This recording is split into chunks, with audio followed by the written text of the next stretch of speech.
Bismillahirrahmanirrahim. Assalamualaikum warahmatullahi wabarakatuh. Selamat siang teman-teman mahasiswa. Selamat bertemu kembali. Hari ini kita mempelajari tentang hakikat manusia yang pada pertemuan minggu lalu kita sudah mempelajari tentang hakikat manusia ini dari beberapa soal yang saya berikan pada Anda semua. Tapi biarlah saya akan membahas dari awal kembali supaya Anda semua mendapatkan satu pemahaman yang utuh terhadap bab hakikat manusia ini. Oke, pertanyaan yang pertama, mengapa sih mahasiswa LPTK itu mempelajari hakikat manusia? Setidaknya ada 3 alasan utama mengapa Anda sebagai calon-calon guru maupun non-guru di prodi pendidikan di UNES ini mempelajari hakikat manusia. Alasan yang pertama adalah agar kita semua ini tahu tentang hikmah manusia. Apa itu hikmah? Hikmah adalah sesuatu yang pada hakikatnya, kalau kita mempelajari hakikat manusia, sejatinya manusia itu seperti apa sih? Terbuat dari apa sih manusia itu? Untuk diajak kemana sih? Mau dikemanakan sih? Harus dengan cara bagaimana memperlakukannya dan seterusnya. Itulah hikmah. Alasan yang kedua, sekali lagi, karena pertanyaannya adalah mengapa mahasiswa LPTK? Maka alasan yang kedua ini ada tujuan institusional atau tujuan kelembagaannya.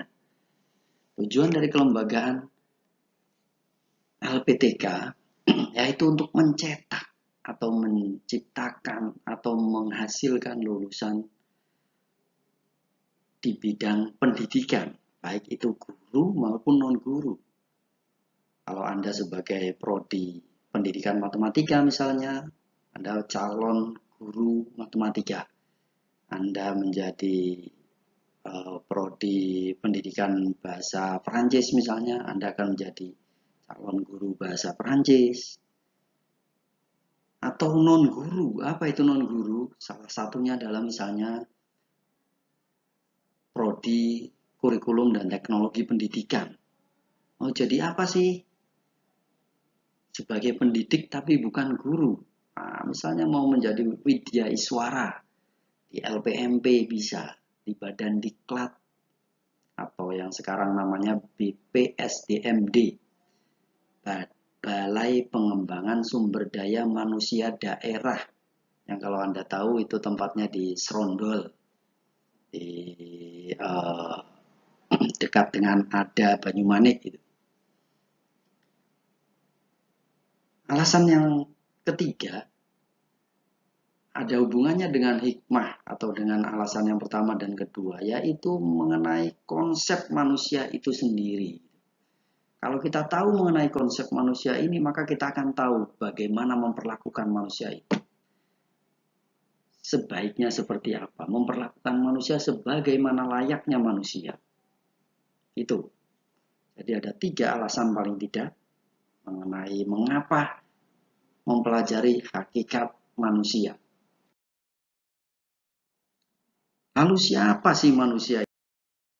Mari kita coba identifikasi perbedaannya. Di sini ada gambar, sebelah kiri ini manusia, sebelah kanannya adalah hewan. Mari kita identifikasi. Yang pertama, manusia ketika dilahirkan tidak berdaya sama sekali. Tetapi hewan dari lahir sudah memiliki kemampuan yang siap pakai. Anda bisa bedakan. Yang namanya kucing melahirkan. Bagaimana? Anak kucingnya langsung tidak lama kemudian bisa berjalan. Tidak lama kemudian bisa mencari makanan. Tapi kalau manusia, coba Anda bayangkan. Lahir kemudian tidak ada yang membantu. Ibunya saja harus dibantu, apalagi anaknya yang baru lahir. pasti dapatkan bantuan dari orang lain.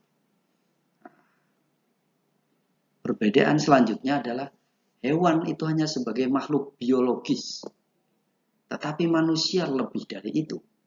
Manusia juga makhluk biologis, sekaligus makhluk individu dan sosial. Nanti kita akan bahas lebih dalam tentang makhluk individu dan sosial ini di pertanyaan berikutnya tentang dimensi kemanusiaan manusia. Yang ketiga, hewan memiliki insting. Manusia memiliki insting tidak? Punya, ada. Tetapi tidak sebanyak insting hewan. Nah, ini yang harus saudara-saudara ingat, bahwa insting hewan lebih banyak daripada insting manusia. Karena itu manusia lebih kepada potensi yang berkembang. Jadi bukan hidup berdasarkan instingnya, tetapi potensi yang dimilikinya itulah kemudian yang harus disentuh oleh dunia pendidikan, harus disentuh oleh pengalaman. Itu.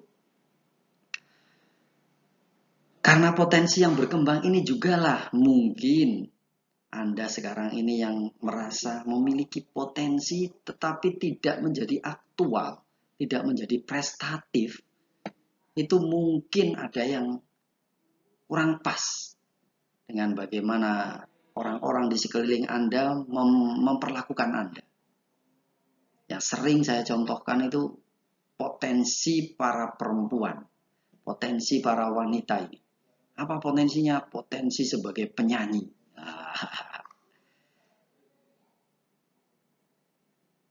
Coba bayangkan Anda ketika di kamar mandi berlama-lama, biasanya yang perempuan ini lebih senang di kamar mandi berlama-lama sambil menyanyi.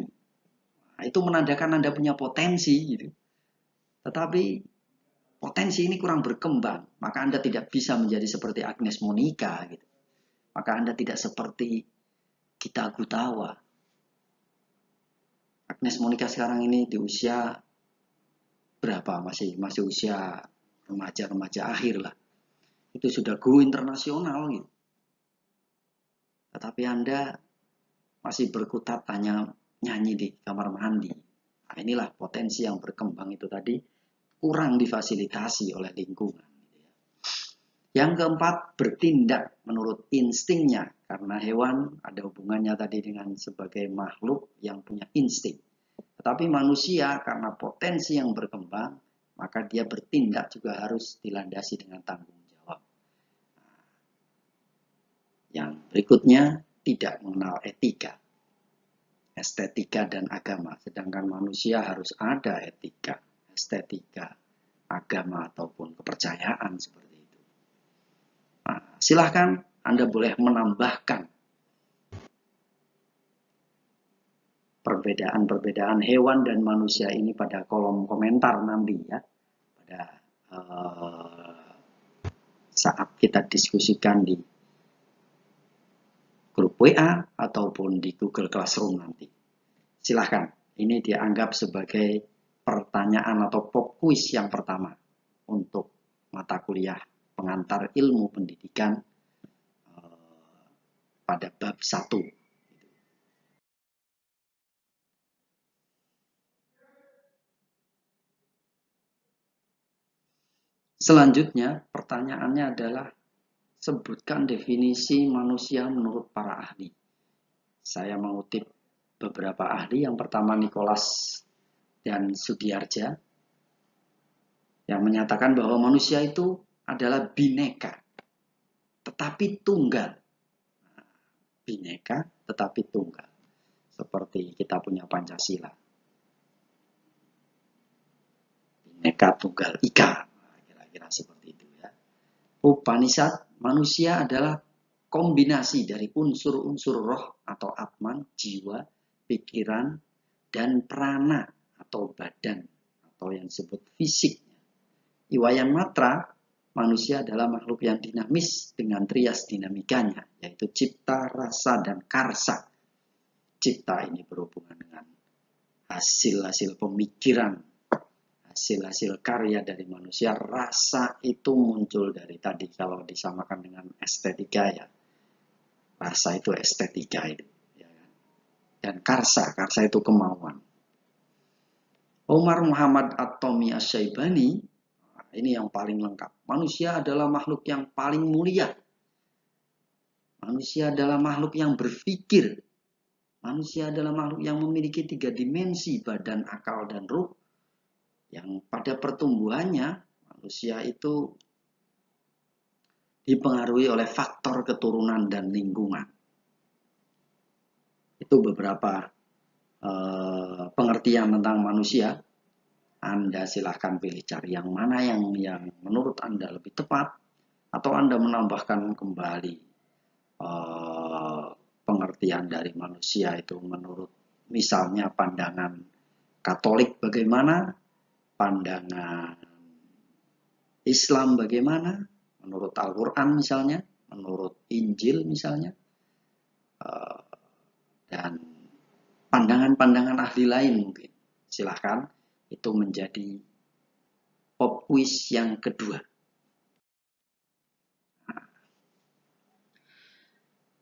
Sekarang kita lanjutkan ke pendekatan tentang multidisiplin dan interdisipliner. Apa sih perbedaannya? Perbedaannya adalah pada pengkajinya. Yang pertama ini atau multidisiplin itu pengkajinya disebut sebagai spesialis, sedangkan interdisiplin itu sebagai generalis. Jadi, saya tarik ke belakang dulu. Ini pendekatan ini pada mulanya adalah pendekatan yang monodisipliner semuanya. Pada zaman Plato, pada zaman Socrates, pada zaman filsuf-filsuf itu hampir semuanya atau semua ilmu itu diwadahi oleh filsafat. Tapi pada perkembangannya akhirnya nggak memungkinkan lagi filsafat menampung semuanya. Nah, ini kalau ilmu pendidikan itu masuk yang mana menurut Anda coba? Multidisiplin atau interdisiplin?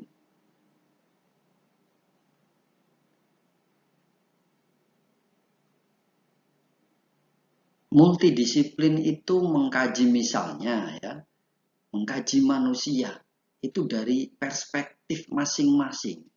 Misalnya psikologi mengkaji dari sisi apa? Kejiwaannya. Antropologi misalnya mengkaji tentang sama-sama perilaku manusia, tetapi kebudayaan yang dihasilkan dari manusia itu. Sosiologinya, interaksi antar manusianya. Kalau interdisiplin itu beberapa disiplin ilmu kemudian menjadi satu disiplin ilmu baru. Ya, misalnya contohnya adalah ilmu pendidikan. Jadi ilmu pendidikan itu di dalamnya sudah ada ilmu psikologinya, ada sosiologinya, ada manajemen di sana. Dan sebagainya dan sebagainya. Tapi kalau Anda mau contoh spesialis dan generalis yang lebih mudah yang kita temui sehari-hari itu, Anda bisa mengumpamakan atau mengibaratkan spesialis itu dokter spesialis, generalis itu dokter umum. Dokter umum, ya semua penyakit apapun si pasien akan diperiksa. Tetapi jika tingkat keseriusan dari penyakit itu dianggap dia sudah tidak mampu lagi, maka dia rujuk ke spesialis. Misalnya penyakit mata. Yang datang itu sakit mata ketika di generalis, di dokter umum. Tapi ternyata, wah ini sakit mata yang sudah ini nih, sudah mulai parah atau sudah lebih dalam lagi, misalnya katarak misalnya seperti itu, dia nggak akan berani mengoperasi kataraknya itu. Dia akan berikan itu kepada spesialis. Kira-kira seperti itu. Pertanyaan selanjutnya, bagaimana sih tinjauan secara filosofik? Manusia itu terdiri dari apa? Siapa manusia itu? Nah, kalau secara evolusi mungkin Anda sudah mengenal teori Darwin. Bagaimana semesta ini ada, kemudian setelah itu ada makhluk di dalamnya mulai dari hewan yang dari air, kemudian keluar sayapnya, terbang. Dari terbang sayapnya itu patah kemudian turun ke bumi, hewan melata. Dari melata itu yang tadinya cuma seperti ular seperti itu terus jadi kadal dan seterusnya. Walaupun kita tahu sekarang ini teori Darwin ini sedang digugat oleh para ilmuwan bahwa tidak bisa seperti itu. Manusia ya bukan dari nenek moyangnya kera dan sebagainya. Gitu. Tapi paling tidak menggambarkan bahwa tinjauan secara evolusi ini manusia itu memang dinamis. Manusia itu kalau saya menganggapnya memang manusia yang diciptakan di bumi ini kan tidak sama gitu. Dari sisi kekuatan fisik dan sebagainya itu kan juga berevolusi. Manusia zaman dulu itu kan kuat-kuat dan sebagainya. Bahkan manusia masa depan menurut film Star Trek itu manusia yang tangannya kecil, kakinya kecil karena tidak biasa digunakan untuk kerja gitu. Yang kerja adalah otaknya, maka kepalanya yang besar. Otaknya menonjol seperti itulah kira-kira. Itu tinjauan secara evolusi. Sedangkan tinjauan secara filosofik, siapa manusia itu? Apa dari mana manusia itu? Ada dua aliran utama. Setelah aliran yang pertama itu monolitik gitu ya.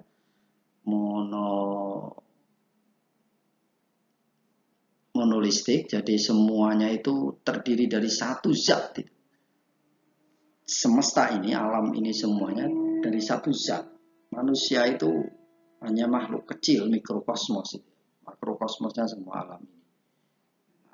Terdiri dari satu zat saja. Ya.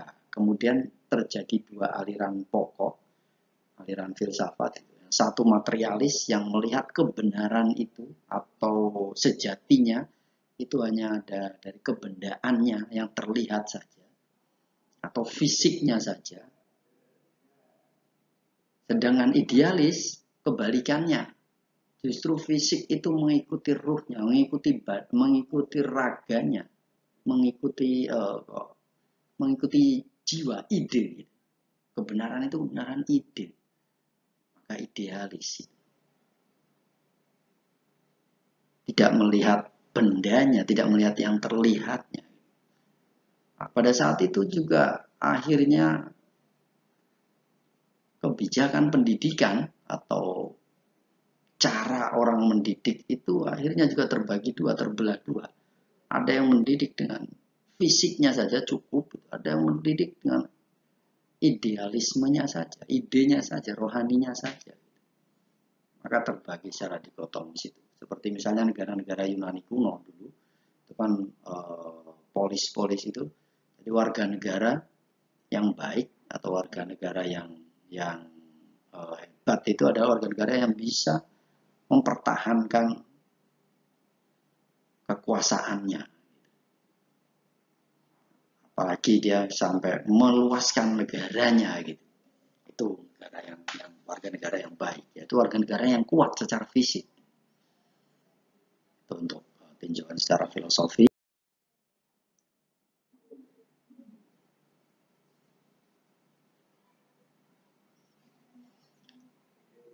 Tadinya monisme tadi itu, terus kemudian terjadi dualisme akhirnya. Dan kemudian kalau yang sekarang itu monodualisme. Kenapa monodualisme? Walaupun manusia itu terdiri dari satu zat, tetapi di dalamnya itu ada zat jasmani dan zat rohani. Maka tidak bisa dikotomis. Implikasinya apa terhadap dunia pendidikan? Implikasinya pendidikan tidak boleh menyentuh satu, fisiknya saja atau rohaninya saja. Tapi harus menyentuh kedua-duanya. Maka UN, kalau yang disentuh adalah hanya mata pelajaran tertentu, ini menyalahi kodrat dari monodualisme tadi itu. Makanya bersyukur sekarang ini UN akhirnya oleh Mas Menteri ditiadakan. Gitu. Tapi ujian sekolah yang lebih dini dan lebih substansif saya kira. Tidak hanya sekedar pengetahuan. Ya, selanjutnya kita akan bicara dimensi-dimensi kemanusiaan manusia. Dimensi itu apa sih? Dimensi itu ruang ya. Dimensi itu bisa kita lihat misalnya apa yang bisa saya contohkan ya.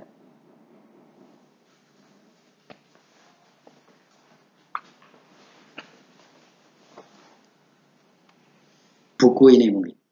Ya. Jika saya tunjukkan Anda buku ini di depan ini, warnanya apa? Ada yang bilang warna dasarnya hitam gitu kan. Terus ada tulisan-tulisannya, ada warna kuning, ada lambang apa di sini dan seterusnya. Tapi kan bukunya ini satu gitu ya. Tapi kalau saya bertanya kepada yang sebelah sini, maka tampaknya seperti ini. Nah, apa? Itu buku yang ada putih-putihnya. Nah, inilah dimensi. Jadi orang melihat dari perspektif mana, dari sudut pandang yang mana. Nah, manusia juga seperti itu. Manusia itu seharusnya memiliki, bukan seharusnya, memang apa ya, memang kalau kita mau melihat dari berbagai perspektif, itu manusia itu lengkap. Ada 4 dimensi kemanusiaan manusia. Yang pertama sebagai makhluk individu. Kata kuncinya adalah, sudah pernah kita bahas di pertemuan minggu yang lalu, kata kuncinya adalah sebagai makhluk yang memiliki keunikan atau kekhasan tersendiri. Jadi bermiliar-miliar penduduk dunia ini sudah diciptakan oleh Sang Pencipta, oleh Allah Subhanahu wa Ta'ala, oleh Tuhan Yang Maha Esa. Tidak ada satu manusia pun yang sama persis. Bahkan itu kembar siam sekalipun, tidak ada yang sama persis. Dari sisi fisik saja itu pasti ada perbedaan. Apalagi Anda mau lihat dari sisi minatnya, bakatnya, dan sebagainya. Pasti ada perbedaan. Itulah dimensi manusia sebagai makhluk individu. Selanjutnya sebagai makhluk susila. Apa kata kuncinya?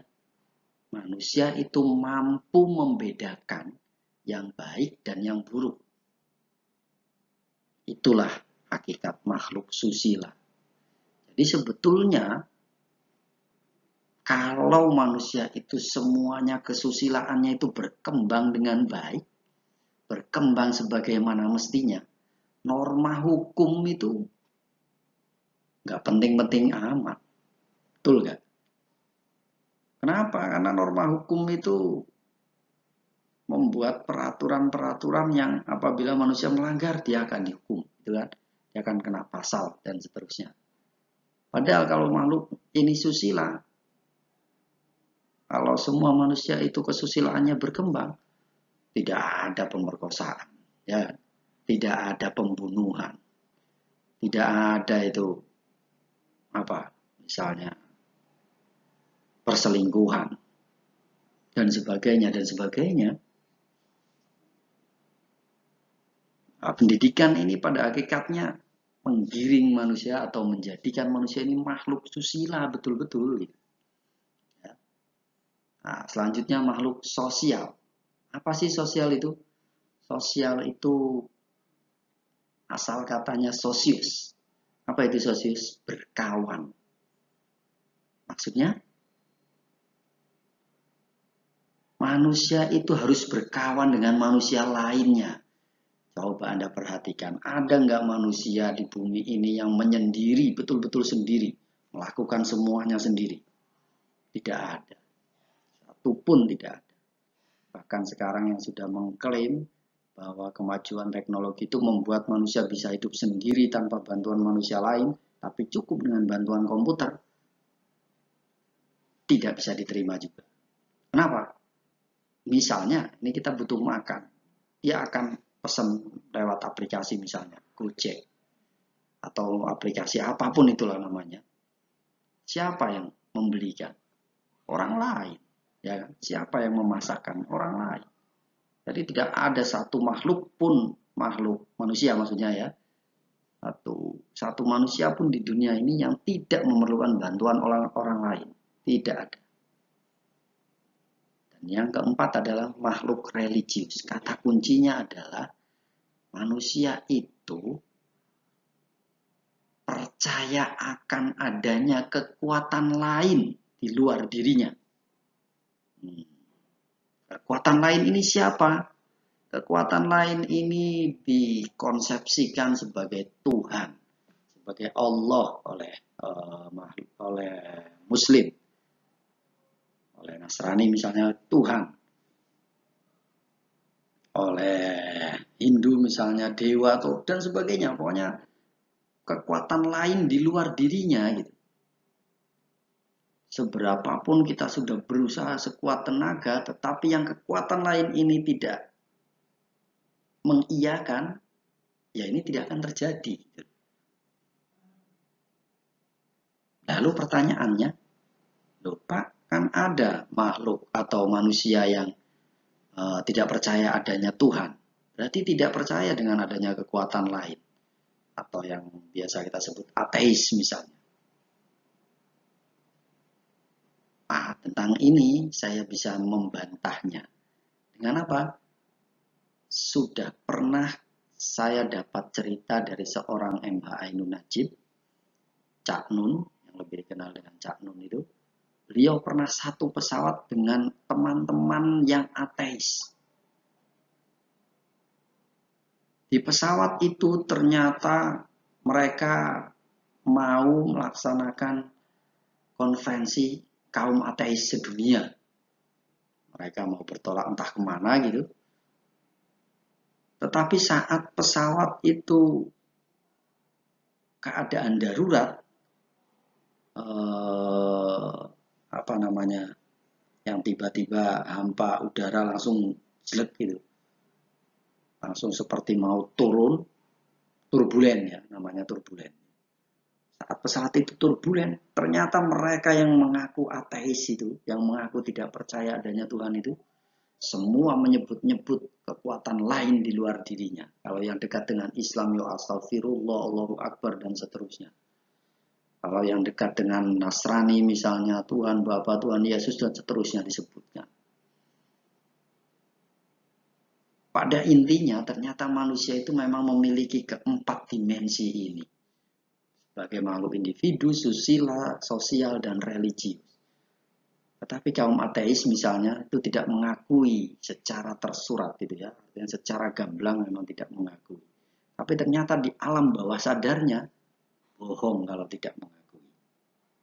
Maka saya secara guyon itu dengan teman-teman mahasiswa, coba kalau Anda ada teman yang punya keyakinan yang ateis, cobalah diajak naik gunung. Sesekali naik gunung tapi dibuat jadi ada keadaan genting gitu. Bagaimana dia menyebut kekuatan-kekuatan lainnya itu? Tapi jangan terlalu ekstrim, jangan terlalu berbahaya. Misalnya dorong gitu, itu kan bahaya sekali. Tapi bagaimana membuat pembuktian bahwa ternyata kekuatan lain itu tetap dia mengakui gitu. Bukan sekedar sebab akibat, bukan sekedar karena dia baik terus orang lain juga baik dan seterusnya, itu kan sebab akibat gitu ya. Mungkin dari sisi ini dia bisa berkelit seperti itu. Ya.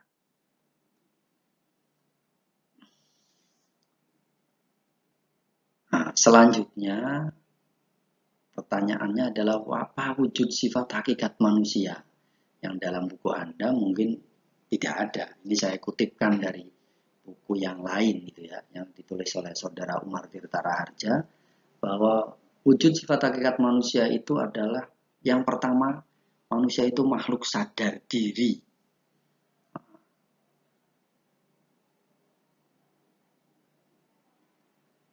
Apa sih sadar dirinya? Ya Anda kalau berteman, kalau ketemu dengan orang tua ya beda dong ketika ketemu dengan temannya sendiri yang seumuran, gitu kan. Itulah salah satu contoh makhluk sadar diri. Manusia mampu bereksistensi. Apa sih makhluk yang bereksistensi itu atau mampu bereksistensi itu? Eksisten itu kan menunjukkan keberadaannya. Saya lebih suka kalau manusia itu makhluk atau mampu bereksistensi itu. Saya belajar banyak dari ikan. Ikan itu yang paling eksisten. Kenapa? Ikan di laut itu lautan yang begitu luas. Ikan itu kan ada di dalamnya, tapi dia tidak ikut-ikutan asin seperti air laut. Itulah ikan yang mampu bereksistensi, menunjukkan eksistensinya. Satu dari sisi air laut yang asin, dia tidak ikut asin. Yang kedua, ikan yang masih hidup ketika di aliran sungai itu mesti menunjukkan eksistensinya dengan melompati melawan arus seperti itu. Tetapi ikannya sudah mati saja yang mengikuti arus, ya. Nah, maka saya suka sekali belajar dari eksistensi ikan ini. Jadi manusia itu kalau memang dia mau diakui eksistensinya, maka dia harus menunjukkan ini loh keberadaannya gitu ya. Ini loh saya masih hidup.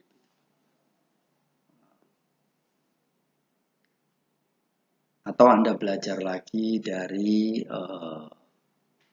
sesi latihannya Komando Pasukan Khusus.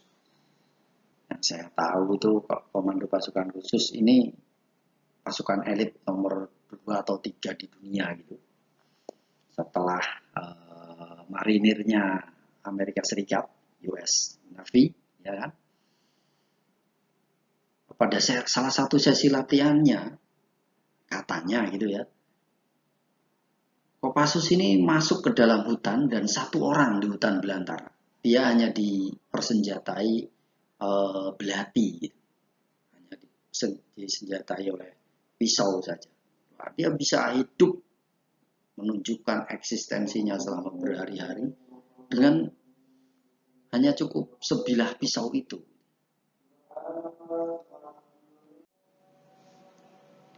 Ya, yang ketiga adalah manusia itu memiliki kata hati atau bisa disebut hati nurani atau juga disebut dengan pelita hati atau kata-kata lain yang sepadan dengan itu.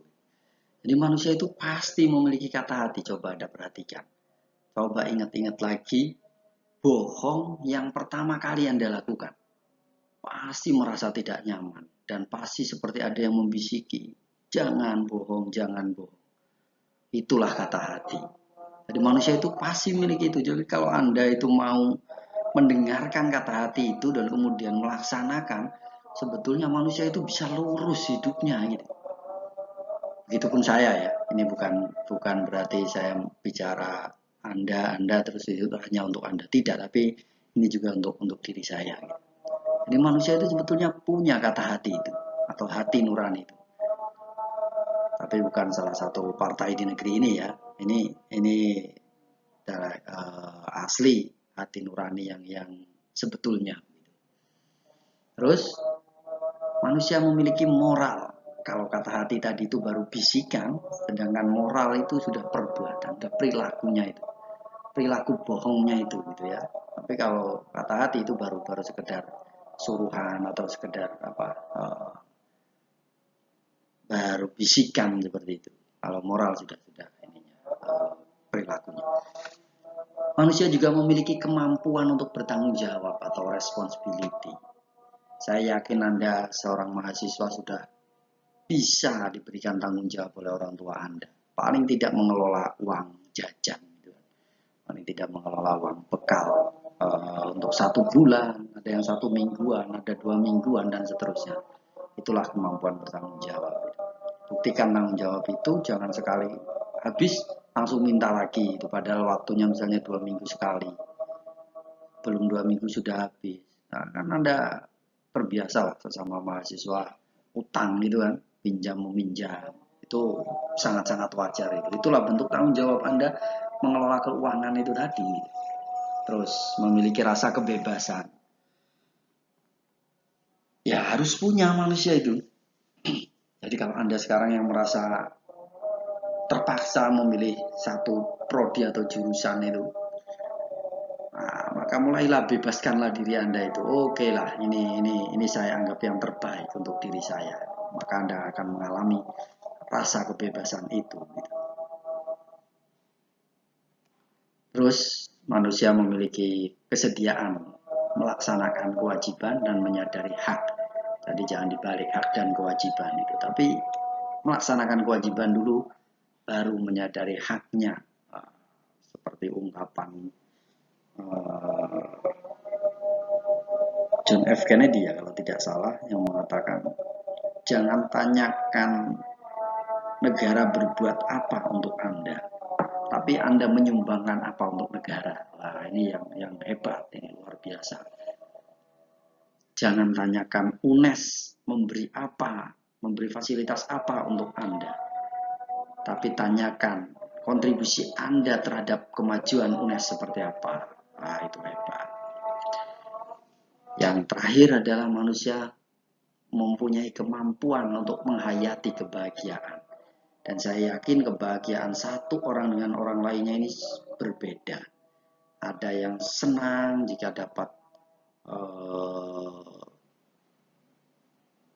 IPK cum laude, lulus 3,5 tahun, terus punya pacar cantik, punya pacar ganteng, dan seterusnya. Itu akan merasa bahagia. Tapi juga ada yang kebahagiaannya sederhana. Apa? Mampu menyenangkan orang lain misalnya. Sederhana tetapi itu bermakna dalam gitu ya. Yaitu masing-masing orang punya kemampuan menghayati kebahagiaan. Satu dengan yang lainnya bisa berbeda. Ini pembahasan kita yang terakhir, yaitu manusia Indonesia seutuhnya atau biasa disingkat MIS. Gitu ya. Apa sih MIS-nya Indonesia ini atau manusia Indonesia seutuhnya ini? Ya karena dasar kita adalah negara kita adalah negara Pancasila, maka manusia Indonesia seutuhnya itu adalah manusia yang Pancasilais. Manusia yang betul-betul Pancasila itu yang mengamalkan nilai-nilai Pancasila. Tetapi karena Pancasila itu masih umum, gitu kan, masih luas, maka kita kaitkan dengan tujuan pendidikan nasional. Apa sih tujuan pendidikan nasional? Itu kita bisa lihat di Undang-Undang Sistem Pendidikan Nasional nomor 20 tahun 2003, yaitu berkembangnya potensi peserta didik agar menjadi manusia yang ingat-ingat poinnya adalah beriman, bertakwa, berakhlak mulia, sehat, berilmu, cakap, kreatif, mandiri, demokratis, serta bertanggung jawab. Ada 10 ya, diingat-ingat. Beriman, bertakwa, berakhlak mulia, sehat, berilmu, cakap, kreatif, mandiri, demokratis, dan bertanggung jawab. Ada 10 itu yang menjadi perwujudan dari manusia Indonesia yang seutuhnya. Masing-masing ini punya punya indikator tersendiri. Tapi betulkah tujuan pendidikan nasional kita ini rumusannya saya yakin betul, rumusannya saya yakin mulia gitu ya. Tetapi kenyataannya implementasi di lapangan bagaimana? Apakah betul sekolah-sekolah ini kemudian mencetak atau menciptakan manusia-manusia yang beriman, bertakwa, berakhlak mulia, dan seterusnya? Kalau kita ambil 3 ranking utamanya, 3 ranking yang teratas, itu kan beriman, bertakwa, berakhlak mulia. Betulkah 3 tujuan utama ini? Memang kita mendekati ke sana? Coba saya tanyakan diri Anda masing-masing. Para mahasiswa ini kan sudah sekolah paling tidak, kita nggak usah hitung yang TK-nya, tapi kita hitung dari sekolah dasar 6 tahun, menengah pertama 3 tahun, menengah atas 3 tahun. Sudah 12 tahun Anda sekolah. Betulkah beriman, bertakwa, berakhlak mulianya ini semakin mendekati ke arah, katakanlah kalau 100% sudah 80-an% sana? Saya khawatir justru malah terjadi grafik menurun. Kenapa menurun? Karena Anda sekarang sudah tidak lagi diawasi dengan orang tua Anda. Di kos-kosan bisa hidup bebas. Trennya kan sekarang saya tahu itu kos-kosan yang ada induk semangnya itu sepi. Banyak kamar-kamar kosong. Tapi kos yang tidak ada induk semangnya bebas, mau masuk jam berapa saja, mau pulang jam berapa saja. Itu yang ramai, yang sedang dicari mahasiswa. Nah, saya khawatir justru menurun grafiknya. Beriman, bertakwa, berakhlak mulianya itu. Nah, baiklah, itulah teman-teman mahasiswa yang saya banggakan, yang saya cintai. Paling tidak saya sudah menjelaskan beberapa poin penting dari perkuliahan kita tentang hakikat manusia. Selanjutnya akan saya bahas dulu di grup WA kita, terus kemudian ini akan saya upload di YouTube channel saya yang belum banyak kontennya gitu, dan kemudian nanti kita bisa diskusi di Google Classroom. Mudah-mudahan ini bisa segera diproses. Terima kasih semuanya. Kurang lebihnya mohon maaf. Billahi taufiq wal hidayah. Assalamualaikum warahmatullahi wabarakatuh.